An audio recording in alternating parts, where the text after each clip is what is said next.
Bienvenue à tous dans votre émission Ensemble c'est mieux. On est sur France 3 Bretagne et vous avez remarqué, il fait un tout petit peu frisquet dehors. C'est la raison pour laquelle Justine est avec nous, Justine. Oui, tout à fait. Je vais vous donner justement des astuces pour vous protéger des températures plus fraîches. Votre voisin Karl Brozek est des nôtres également ce matin. Bienvenue. Bonjour Karl. Laurence. Bonjour. Alors on parlera de quoi avec vous ? Eh bien on va parler des liens assez mystérieux entre Kant, le télétravail et la liberté. Waouh, vous nous expliquer tout ça. Hein ? Oui. Bon, allez, ça tombe bien parce qu'effectivement, le thème du jour, c'est le télétravail. On le développera tout à l'heure. Nous reviendrons aussi en 1977 avec une archivina sur le métier d'éclusier. Et puis, on fera connaissance avec Momo, le singe ici présent, qui distrait les enfants handicapés ou malades. Vous verrez cela tout à l'heure.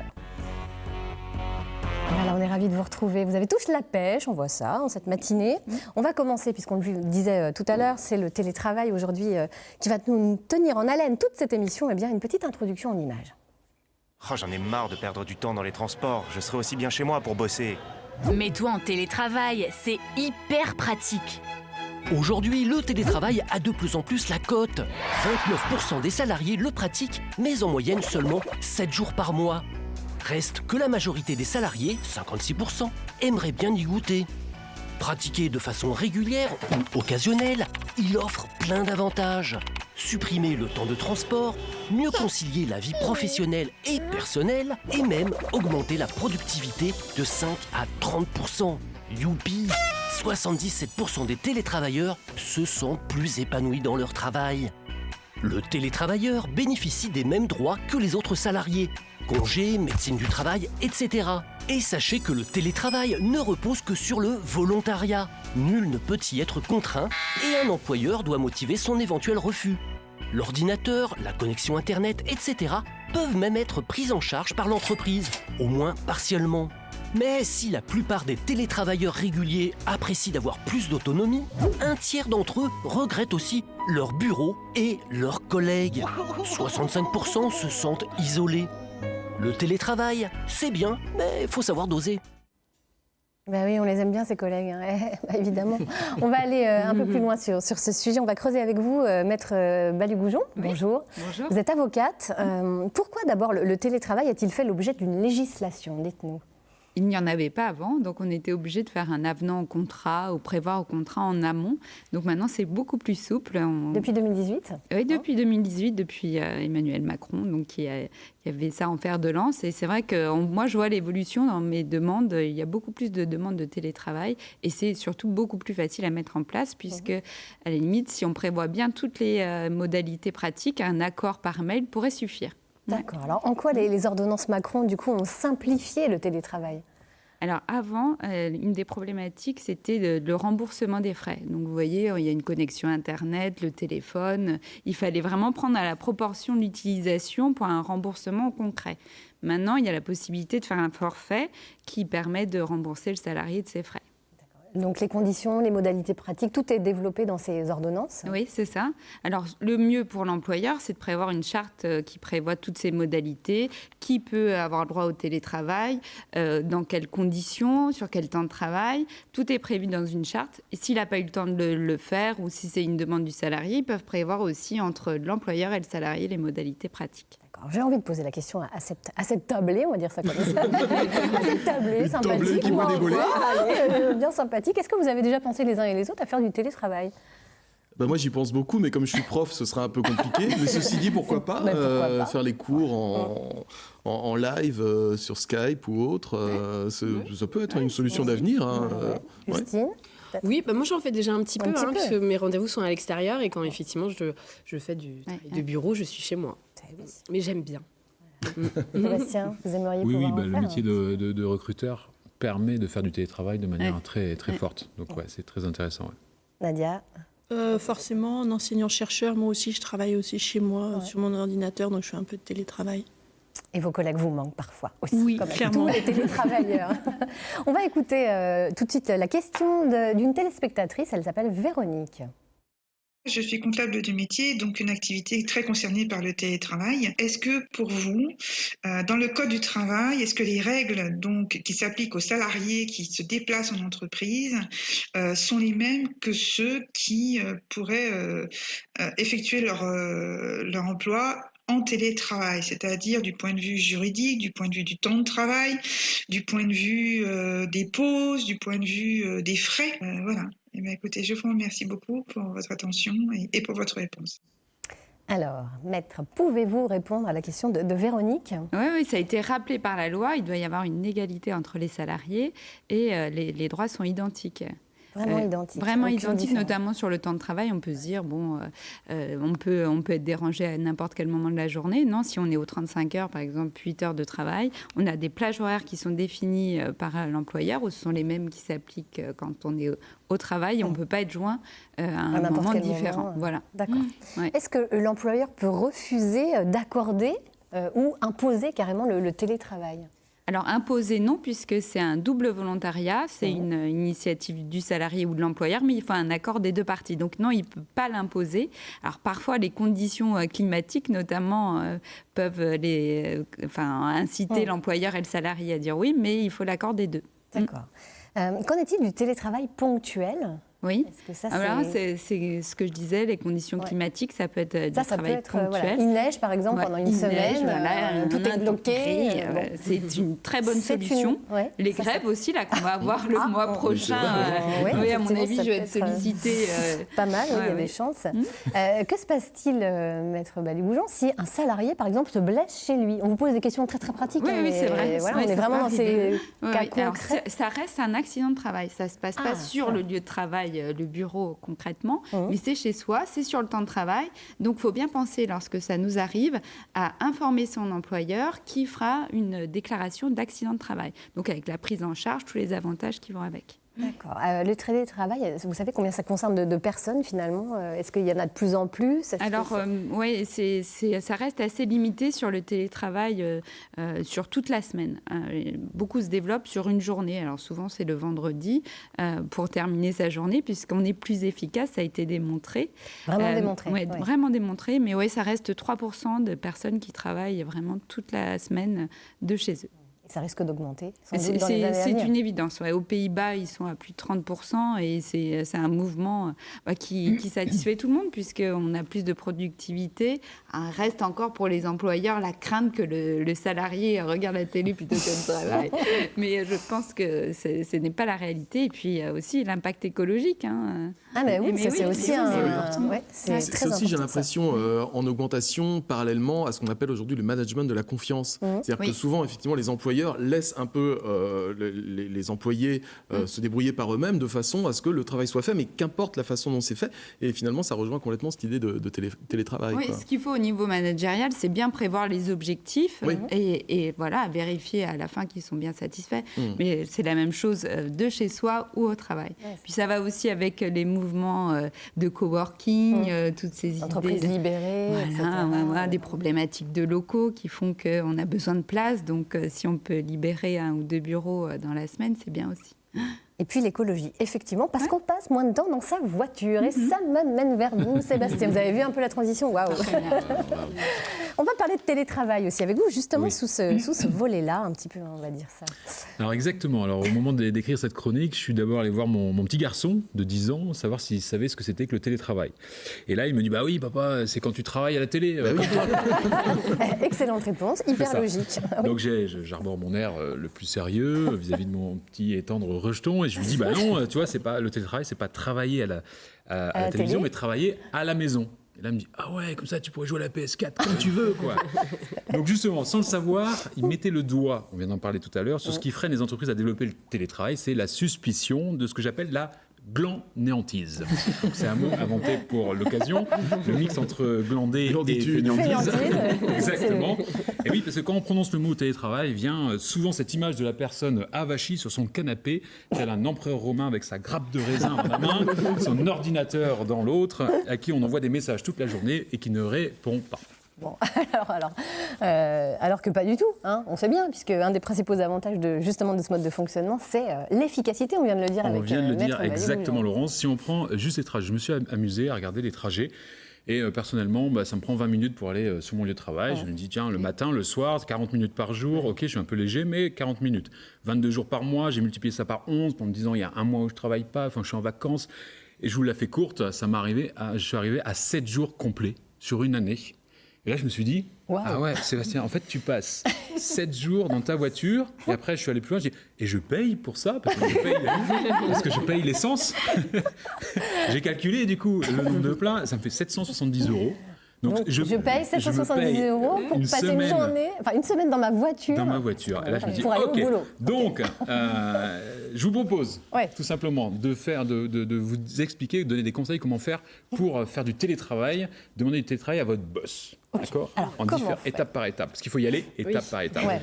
Étape 1, on évite, on y va en douceur, on ne dit pas salut patron, le lundi matin, tiens, j'ai envie de faire du télétravail, c'est parti. Forcément, on va y aller. Donc, on va choisir un moment de détente, style la pause café. La pause café, idéal. Pour évoquer une étude. Ah tiens, j'ai vu une étude. Ce qu'on appelle l'argument d'autorité qui marche très bien. Une étude dit que. Ouais, exactement, dit que.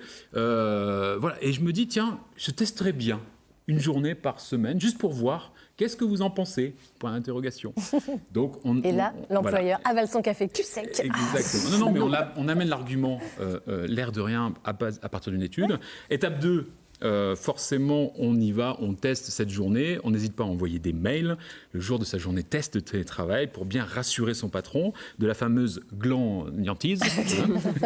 Et surtout, on travaille vraiment, parce que c'est le but aussi. Étape 3, gagner du terrain.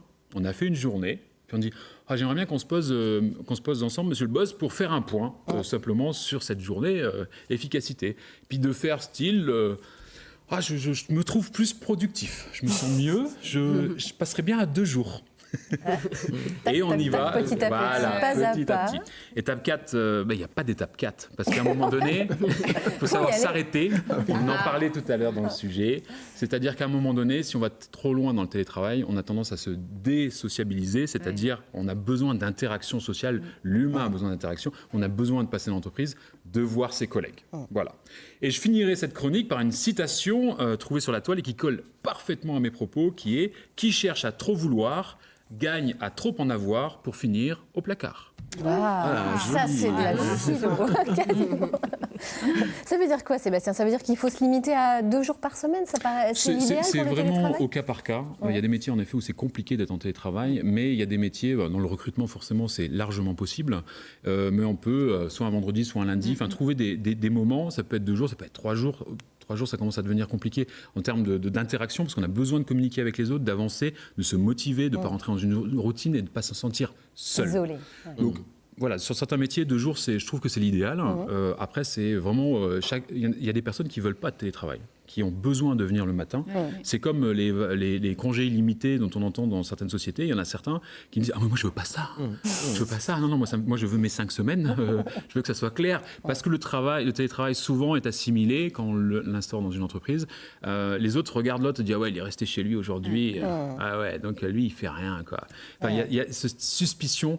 Et je suis content d'entendre qu'aux Pays-Bas, c'est 30%, parce que ça veut dire qu'il y a un chemin aussi en termes de mentalité à parcourir, même au niveau des salariés entre nous. Pour justement, c'est pas parce que quelqu'un fait le télétravail qu'il va regarder la télé toute la journée, quoi. C'est surtout ça. Vous direz à votre fils. Ouais, non, mais quand il m'a dit ça, ça m'a fait sourire. Donc, merci beaucoup, Sébastien. Karl, il y a du niveau, vous avez vu, niveau philo, attention. Effectivement, mais c'est bien parce que je vais rebondir sur plusieurs points que tu as évoqués, Sébastien. Donc, alors, suis-je plus libre si je travaille chez moi ? Vaste question. On va parler de la liberté avec vous. Et on va parler en particulier de la liberté selon Kant. Est-ce que Kant aurait été un adepte du télétravail ? Kant, c'est un philosophe du XVIIIe siècle, 1724-1804, ça fait partie des rares dates que j'ai retenues en matière de vie et de mort d'un philosophe. C'était le genre avec sa grappe de raisin allongée, c'était le genre allongé avec sa grappe de raisin ? Alors pas du tout, au contraire, effectivement, Kant, c'était plutôt le genre extrêmement rigoriste, extrêmement rigoureux. Kant n'aurait pas aimé le télétravail parce que Kant aimait beaucoup les traditions. Son vrai métier, c'était prof, il enseignait à la faculté de philosophie de Königsberg, c'était son village natal, ça a été aussi le village où il est mort, puisque il faut savoir que Kant n'a jamais quitté de sa vie son village natal.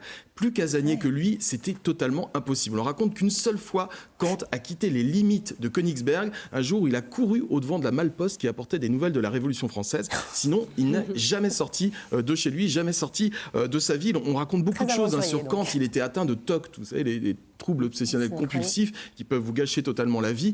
Par exemple, une fois, il devait venir faire un cours à la fac et puis il a immédiatement quitté la salle. Il ne pouvait pas faire son cours parce qu'au premier rang, il y avait un étudiant qui avait un gilet auquel il manquait un bouton. Donc ce déséquilibre tout d'un coup a fait qu'il a fallu faire sortir l'étudiant ou alors qu'il retire son gilet pour que Kant vienne faire cours. On raconte aussi que dans la ville de Königsberg, les gens du coin réglaient leur montre sur le passage de Kant puisqu'ils faisaient tous les jours la même promenade exactement aux mêmes heures. Donc c'est pour vous donner une idée du personnage. Mais ça n'a pas empêché Kant de parler de la liberté. Ouais. Alors pourquoi il s'est attaché au télétravail? Oui, pourquoi est-ce qu'on pourrait le raccrocher au télétravail? Quel serait le rapport entre les deux? Le télétravail, effectivement, induit l'idée de liberté, et en particulier l'idée d'autonomie. Le problème, c'est que, pour paraphraser un grand philosophe, l'oncle Ben dans Spider-Man, un grand pouvoir implique une grande responsabilité. C'est-à-dire que le télétravail, c'est tout d'un coup beaucoup de responsabilités qui vous tombent dessus. Vous êtes responsable de vos journées, vous êtes responsable de vos horaires, vous êtes responsable de ce que vous allez faire pour votre société. Et ça, effectivement, comme tu le disais, Sébastien, tout à l'heure, ça peut faire peur. Certains sont effrayés par le fait de se dire, mais si on me laisse la bride sur le cou, si tout d'un coup j'ai plus un chef qui me dit fais ça, s'il n'y a plus de réunion de travail, s'il n'y a plus d'horaire, si je ne dois plus pointer le matin à 9h, je suis complètement perdu. C'est une question de psychologie. Et ça, Kant en parle, non pas dans le milieu du travail, mais Kant en parle dans un petit livre qu'il fait paraître en 1793 et qui s'appelle « Qu'est-ce que les Lumières ?» C'est un livre où Kant parle de l'esprit de la Révolution française, l'esprit philosophique de la Révolution française. À la Révolution française, qu'est-ce qui se passe? On abat tout d'un coup toutes les règles de la société. Depuis 1000 ans, le roi est le seul à dicter leur conduite aux citoyens français. Et tout d'un coup, les Français se retrouvent sans roi, sans règles. Et c'est un peu comme dans le télétravail, c'est à eux de tout faire, c'est à eux de tout organiser. Et ça, c'est bien compliqué. Ouais, alors c'est pas si simple de passer à une organisation différente quand on a été habitué à avoir des règles strictes et un certain rythme de travail. Oui. Il en pense quoi, Kant, alors tout ça, finalement? Kant a un concept intéressant, il parle des esprits mineurs. Qu'est-ce que c'est qu'un esprit mineur? C'est une personne qui a été tellement conditionnée tout au long de sa vie à recevoir des ordres, à rendre des comptes à certaines personnes en particulier, eh bien qu'il est un petit peu comme un enfant dans son parc, dit Kant. On met le parc autour du bébé, et puis le bébé, c'est pour le protéger, d'accord, effectivement, mais c'est aussi pour brider totalement sa créativité, sa liberté. Et tout d'un coup, si on retire le parc et qu'on laisse l'enfant aller où il veut, il y a de fortes chances pour qu'il reste à l'emplacement de son parc et qu'il ne veuille absolument pas bouger, parce que tout d'un coup, c'est effrayant, cette liberté qui lui tombe dessus. Et Kant propose un défi à tous les Européens, à tous les citoyens d'Europe à ce moment-là, c'est le défi de l'autonomie. Alors, quels conseils on peut donner justement à ceux qui aimeraient se lancer dans l'aventure du télétravail pour ne pas perdre les pédales? Oui, c'est le conseil que donne Kant aux Européens en 1793, c'est sapere aude, ose savoir par toi-même. L'autonomie, ce n'est pas rien en philosophie, c'est un concept très, très précis. Si on revient à la racine du mot autonomie, ça vient du grec autonomos, qui veut dire se donner à soi-même ses propres règles. Auto comme c'est propre et nomos comme règle. Ok, tout le monde s'en fout. En tout cas, l'autonomie. En tout cas, l'autonomie, c'est ça. C'est-à-dire, il faut oser. Il faut se dire, maintenant, il n'y a plus de règles, donc c'est à moi de définir mes propres règles. C'est à moi d'aller de l'avant. C'est à moi de retrouver ma fiche que j'ai complètement perdue et du coup, j'ai pas la fin de ma chronique. Qu'est-ce que c'est que ce bazar? Donc ose te servir de ta raison, ose te servir comme Kant de ton entendement, ose essayer d'apprendre par toi-même à te débrouiller et à inventer ce que tu seras demain, puisqu'encore une fois, un pouvoir égale responsabilité, mais ça a aussi quelque chose d'extrêmement excitant. C'est se réinventer soi-même au jour le jour, ce concept de télétravail. Peut-être que je m'enflamme un peu, mais c'est pas grave. En tout cas, je pense que Kant n'aurait pas été contre ce que je viens de dire, il aurait même été très fier de cette chronique, parce qu'en plus, il ne manque aucun bouton à ma chemise, donc je suis bien content. C'était la blague de fin. Bravo, moi je dis bravo. Est-ce que ça vous fait peur, aux uns et aux autres, la mise en œuvre du télétravail, peut-être? Enfin, il y a par moments, on a des petits moments de doute, et on ne peut pas en parler à ses collègues. Ouais, je sais que moi, c'est la culpabilité dont tu parlais tout à l'heure, c'est-à-dire tout d'un coup le regard des autres qui fait que... Parce que déjà, quand je dis que je suis prof, on me regarde en disant « Ah, il faut moins de vacances l'été ». Alors là, je t'explique même pas le truc. Mais oui, c'est vrai que il y a toujours le jugement, et c'est ce qu'on disait avec Sébastien, une évolution des mentalités finalement qui est nécessaire en France, quoi. Allez, on va maintenant monter dans la machine à remonter le temps, mais pas jusqu'à l'époque de Kant. En revanche, on va remonter jusqu'en 1977 avec Nadia. Bonjour Nadia. Bonjour. Vous êtes maître de conférence à l'université Rennes 2, maître de conférence en géographie. Vous nous avez choisi une archive donc, sur un éclusier en 1977. Sur la Vilaine. Sur la Vilaine. Eh bien, on va regarder tout de suite et puis après, vous nous commenterez tout ça.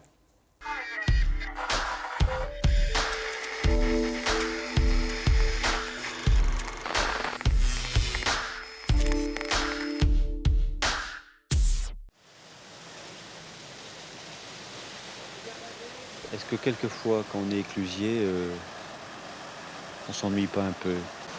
Tu parles de s'emmerder, non. Pour moi, non.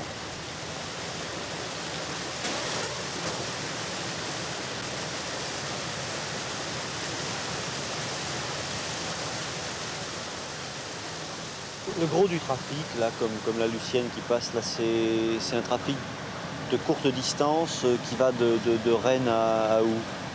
De Rennes à Blossac, qui se trouve à, disons, 2 heures d'ici. Ça doit faire une vingtaine de kilomètres entre Rennes et Blossac. Et le travail d'éclusier dans ce trafic, c'est quoi exactement? Combien as-tu? C'est un travail de portier.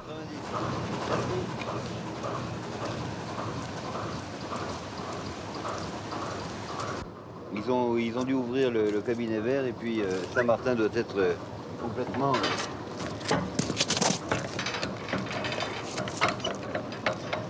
complètement baissé. Bon, on va avoir de la flotte, va. Bien entendu, une péniche va beaucoup plus lentement qu'un camion, mais la péniche n'a pas de train de pneus à changer tous les 2 mois. La péniche dépense beaucoup moins d'énergie qu'un camion. La péniche peut transporter 15 fois plus qu'un camion. Regarde, calcul, à mon avis, c'est rentable. C'est rentable.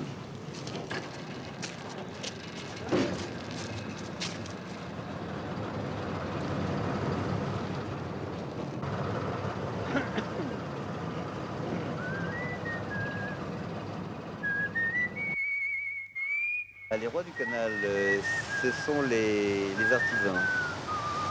Tu sais que c'est une confrérie qui se perd. Sur la Vilaine, il n'en reste plus que 2. C'est le berceau du marin et le laborieux. Alors ce sont des gens qui... Ce sont les 2 derniers, véritablement. De la Vilaine, oui. Alors Pierrot, ça s'est bien passé? Très bien. Qu'est-ce que tu racontes? Pas grand-chose, à part les vacances. Pas les Ils sont vacances. bien passés. Et le voyage à Saint-Malo aussi. Le voyage à Saint-Malo, oui. Et dis-moi, le canal n'est pas si dégueulasse que ça? Le canal, c'est pas merveilleux. Pas merveilleux? C'est pas merveilleux. Et ta petite famille? Très bien. Et ta mère? Très bien, ça va, merci. Ça va? Elle est restée à la maison avec la petite Georgette. Ouais. Et Justine l'a même reconnu, l'écluse d'Apigné, n'est-ce pas? Exactement. Hein, ben voilà. Et oui, j'y passe tous les jours, donc je reconnais. Vous avez l'œil. Hein. Et Oui. puis Karl, il a tout de suite reconnu le look. Hipster total, hein, 77, il manque plus que les tatouages, le food truck et c'est bon. Ouais. Allez, redevenons un peu sérieux, les amis. L'usage de la Vilaine, Nadia, pour le transport commercial, est-ce que c'est une longue histoire? Est-ce que ça date d'il y a longtemps?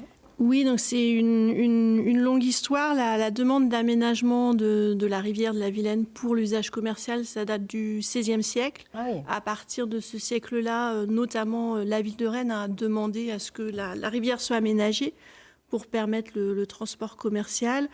Et du coup, c'est le démarrage en fait de l'aménagement avec la construction d'écluses. Au début, on a fait venir des Hollandais qui étaient en Europe ceux qui savaient faire ce type d'aménagement. Ouais.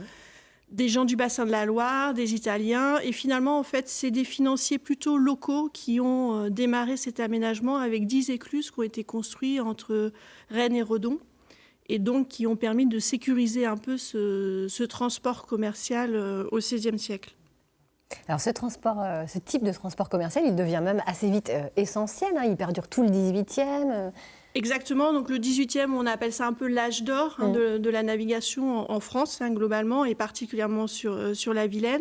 Donc c'est là où vraiment, en fait, la voie d'eau est le transport principal, notamment pour la ville de Rennes, avec du transport de bois, de matériaux de construction, d'ardoise, de vin, de blé, qui transitent via cette voie d'eau. Alors il y a même des projets de liaison avec la Mayenne. Quand même. Voilà, alors comme ça devient vraiment très important et qu'en gros on considère le transport via la voie d'eau, on imagine toutes les liaisons possibles. Donc on pense remonter la Vilaine en amont de Rennes et aller du coup jusqu'à la Mayenne. Et il y a même eu des projets sur le Meux, sur Montfort-sur-Meux, de faire la jonction entre Montfort et la Vilaine. Faute de moyens, notamment financiers, en fait, ces projets ne voient pas le jour. Alors, ce réseau breton, il est terminé, enfin, il est achevé, on va dire, en 1840. Qu'est-ce qui se passe dans les années qui suivent ? Alors du coup, c'est vrai que fin 18e, début 19e, c'est pris en charge par l'État.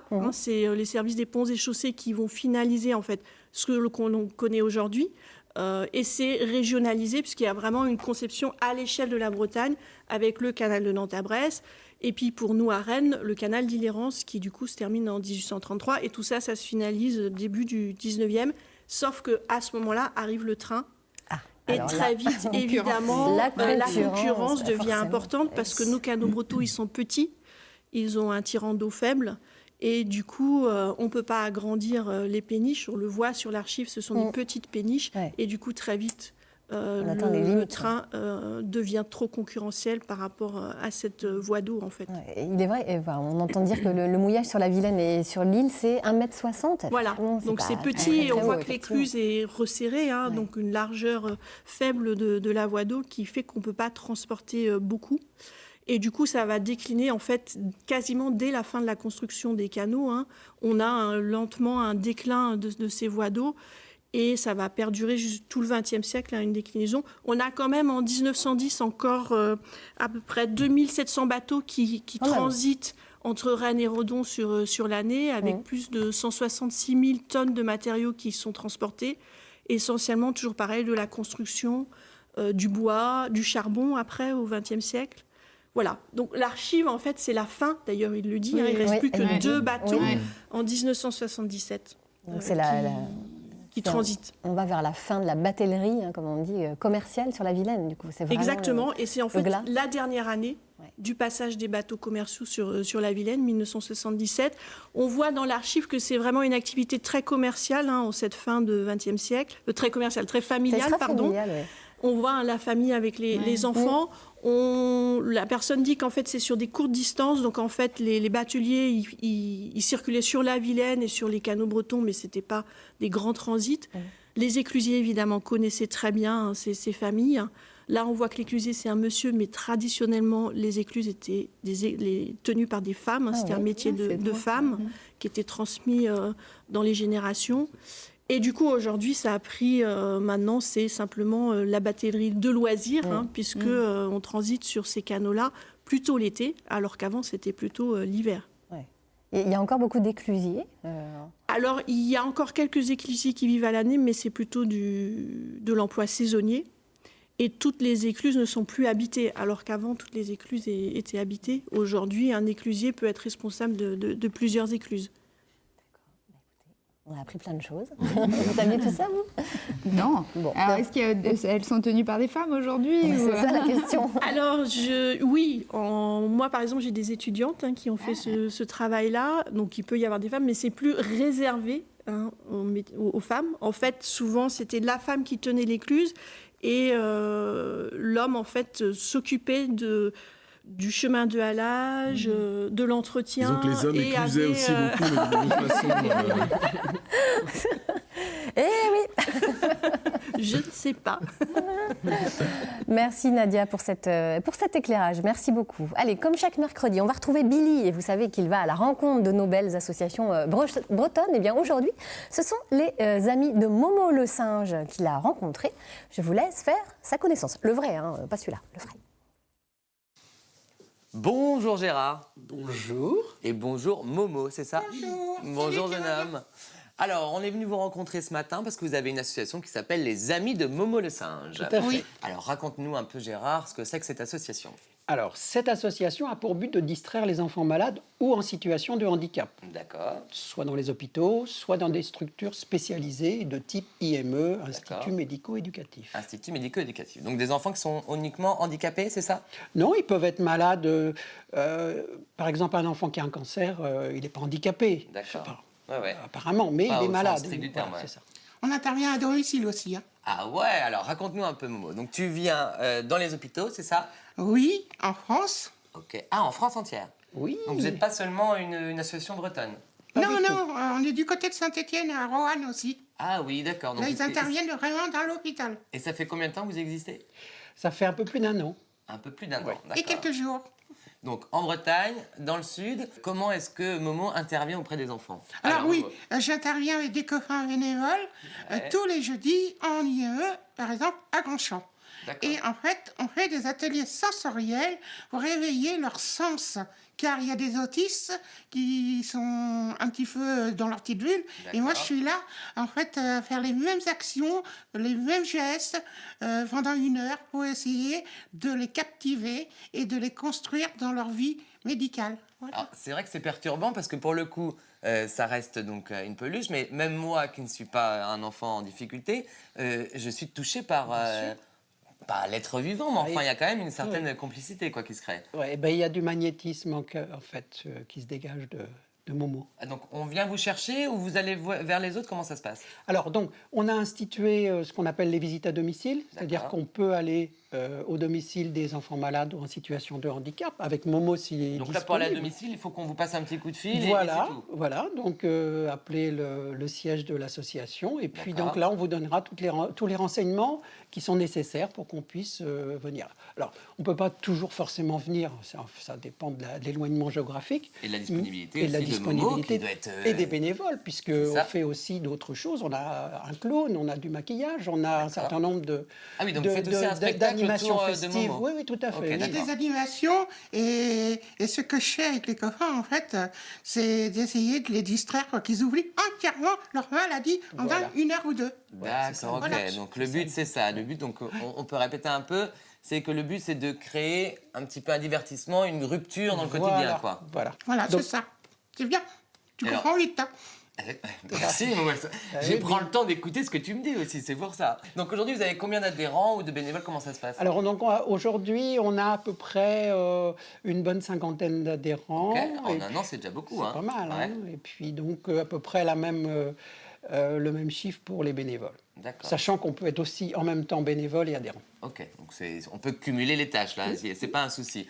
Au niveau du financement, vous faites comment? Alors, par des dons, uniquement par des dons. Donc, soit des associations qui font des animations et ils nous reversent un Momo, ils nous reversent leurs recettes, en quelque sorte, ou des personnes, on va souvent participer à des kermesses et donc on fait un peu appel aux dons, quoi, en fait. Ok. Alors moi j'ai toujours une petite question que je pose. Momo, dis-nous, ou Gérard, parce que Gérard t'es le président, c'est ça hein? Oui, c'est ça. Qu'est-ce qu'on peut vous souhaiter pour l'avenir, pour vous, pour l'association, pour les enfants? Alors que l'association perdure, continue bien sûr, et qu'elle se développe, tant au point de vue géographique qu'en nombre, disons, d'enfants que l'on suit. On va essayer de faire connaître notre association et faire connaître... Donc là, on en a une en Bretagne, une à Roanne, c'est ça, à Saint-Étienne, c'est ce que vous avez dit. Donc pour le coup, on a envie d'avoir ce maillage partout sur toute la France. Toute la France, nous, on va relayer l'information au niveau d'ensemble, c'est mieux, parce que nous, on est sur toute la France entière. Voilà, ce serait bien. On est au local, là, on est en Bretagne, mais... Momo, ne vous inquiétez pas, on va vous faire un petit peu de pub. Eh bien, écoute, merci beaucoup Gérard. Merci Momo. Merci à toi. Merci la vie. Merci, et puis bonjour tout le monde sur le plateau, et à bientôt. Alors, salut Momo. Laurence, je te fais un gros câlin d'amour. Hop là, Laurence, t'as vu, t'as un fan. Hein, et Momo, t'auras apparemment... une dédicace. Ouh, bon, ça marche. Allez, au revoir tout le monde, bonne journée. Salut Momo. Salut. Kenao. Un gros câlin, Momo. Allez, compte sur nous pour parler de toi à tout le monde, n'est-ce pas? C'est une belle initiative solidaire. Oui, c'est vrai. Je trouve que c'est une très belle initiative. J'ai été concernée directement par des hospitalisations longues. Et ce qui est utile pour les enfants, c'est d'avoir des étapes dans la journée et de dire, mais oui, ce matin, c'est peut-être un petit peu difficile, mais cet après-midi, tu vas voir Momo. Voilà. Et donc là, tout de suite, ils fixent leur journée sur une belle activité. Un petit rayon de soleil dans une journée de soins qui peut être très longue, évidemment. Ouais, très belle idée. Et Momo, on va continuer à te suivre, ne t'inquiète pas. Et puis continue à nous suivre aussi, hein, parce que ça marche dans les deux sens. Allez, on va parler du froid qui arrive, lentement mais sûrement, chez nous, insidieusement. Justine. La théorie du complot du froid. La théorie du complot du froid. Et grâce à vous, Justine, on va pouvoir se protéger. Exactement, je vais vous donner des conseils et des astuces pour affronter ce froid, et garder toute sa vitalité et son style. C'est important, quand il fait froid. Exactement. Petite pointe d'esthétique, quand même. Ah bah toujours, on essaye, hein, mais en cette tendance-là, on va pouvoir. Donc, bien évidemment, c'est important de se couvrir, donc avec la technique de l'oignon, ou également... Alors, il y a le millefeuille aussi, c'est joli. Ah oui, c'est bien, ou D'où la fameuse règle des 3 couches qui consiste à superposer plusieurs vêtements. Plus on a de couches de vêtements, plus il y a de couches d'air, et ces dernières sont d'excellents isolants thermiques. Pour la couche qui est près de... Bon, bah oui, pour la couche, mais pour tout ce qui est proche de votre corps... Je toujours un truc, donc là...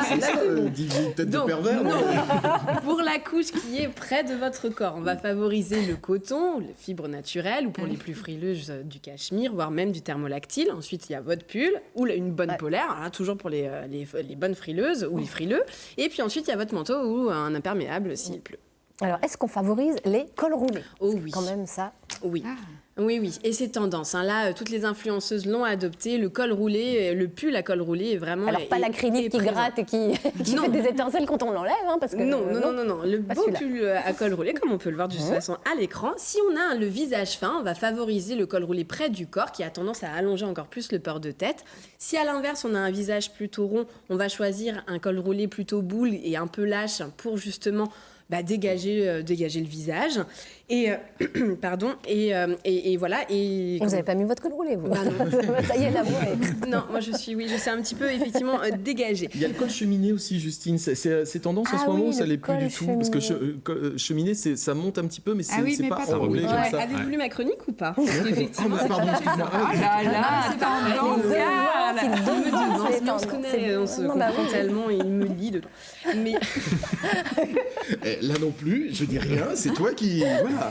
Oui, le modèle qui fait l'unanimité cette saison, c'est effectivement le col cheminé qui, oui, ne se replie pas, qui est vraiment ras du cou. Qui reste en mode cheminée. Exactement. Ou vous avez le fameux pull doudou, très très agréable justement pour ces journées plus fraîches. Et l'écharpe toujours? Ah oui, alors écharpe XXL obligatoire, bonnet également ou chapeau, puisque c'est par la tête qu'on perd justement 30% de notre chaleur, donc c'est important. Et même au niveau des extrémités, les gants et bien évidemment les chaussettes bien chaudes. Alors à l'autre extrémité, non, et pas en acrylique. À l'autre extrémité, on va parler des pieds. Alors les chaussures du coup? Oui, alors pour les femmes, je vais forcément vous conseiller les bottes, puisqu'en plus elles sont tendance et elles vont bien tenir chaud à nos jolis mollets. Il y a une autre paire aussi qui est très sympa, c'est les cuissardes. Alors voilà, effectivement, il y a ce petit côté sulfureux. C'est un peu qui tout double. Hein. Alors, il faut faire attention de comment vous la choisissez déjà. C'est vrai qu'il faut prendre sur un cuir retourné. Il faut idéalement prendre sans talons, parce que voilà, comme je vous expliquais, il y a un petit côté quand même sulfureux. Mais à côté de ça, c'est très féminin, c'est pratique, c'est confortable et c'est en plus très tendance. Si vous la portez avec une jupe, soit vous utilisez des collants épais. Alors aujourd'hui, il en existe même avec un peu de cachemire. Donc là, c'est hyper agréable. C'est très très chaud. Avec du cachemire. Un petit peu. C'est super sympa. Noël. Ah, c'est sympa ça. Oui. Et à prix tout doux, hein, donc franchement, c'est super agréable. Alors ça fait un peu une grosse jambe, hein, moi tirer là tout de suite.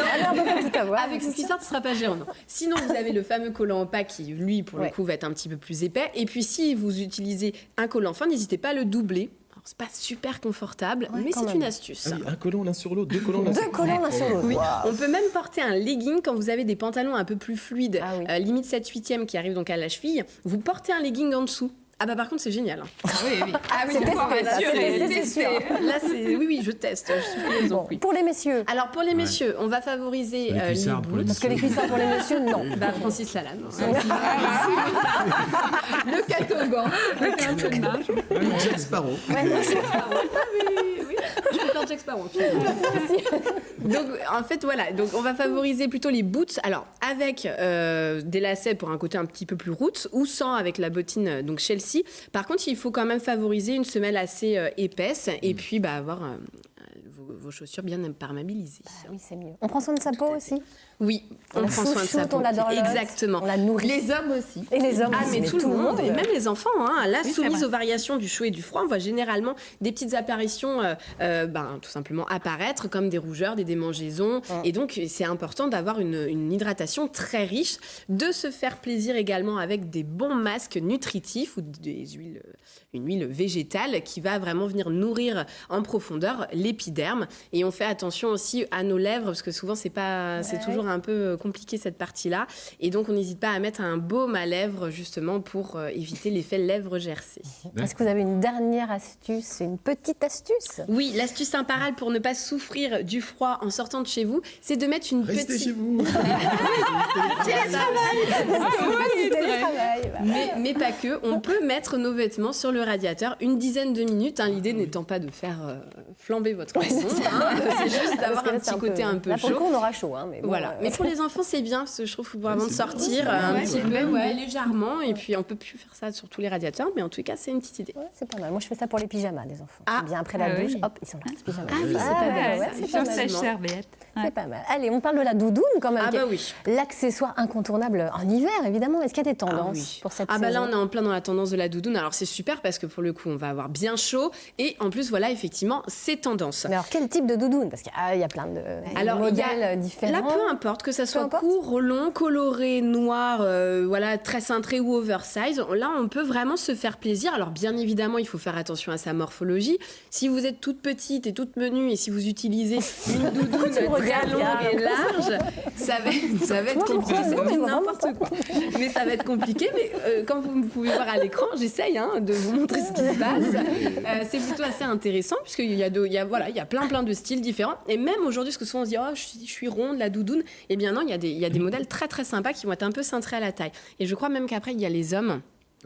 Et les enfants qui devraient arriver normalement. On va regarder ce que ça donne aussi chez les hommes et les enfants.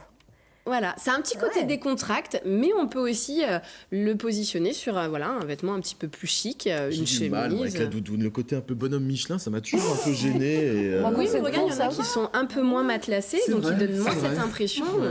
Et puis pour les petits loulous, parce que c'est mignon, et au moins ils sont bien au chaud. Il y en a des très sympas maintenant, avec beaucoup de motifs, de couleurs. On s'amuse avec la doudoune, et en plus, on a du style sans grelotter. Ouais, c'est pas mal. Et on la préfère plume doigt. Alors, ce qui est pénible avec les plumes doigts, c'est qu'elles ressortent parfois. Oui, alors oui, tout à fait. Après, il y a maintenant du synthétique aussi. Donc là, c'est selon vos préférences, je pense. Très bien. Merci. Est-ce qu'on aura encore des pulls de Noël cette année? Mais les pulls de Noël, c'est quotidien. Il y a même une fête. On en avait parlé justement l'année dernière aux périodes de Noël. Et oui, il y a une fête. Chacun doit porter son pull de Noël. Est-ce qu'on peut commencer dès début décembre ou non? Ça dépend quel public vous avez. On a sur ma robe. Si une avocate vous accueille avec un pull de Noël, écrivez-nous. Ce sera forcément Audrey. Ceci dit, dans Bridget Jones, il est avocat, il me semble, monsieur Darcy. Donc, pull moche et avocat, ça peut se conjuguer. Merci à tous. C'est déjà fini pour aujourd'hui. On se retrouve demain à 10h45. Nous évoquerons l'électronisme. Eh bien, c'est une nouvelle vulnérabilité sociale liée à la fracture numérique. Oui, on vous parlera de tout ça demain. Dans quelques instants, vous retrouvez votre série itinéraire Bretagne, proposée par Christelle Veillard, autour des sports féminins de haut niveau, et on parlera du stade rennais rugby. Voilà, belle journée sur France 3 Bretagne, Kenavo.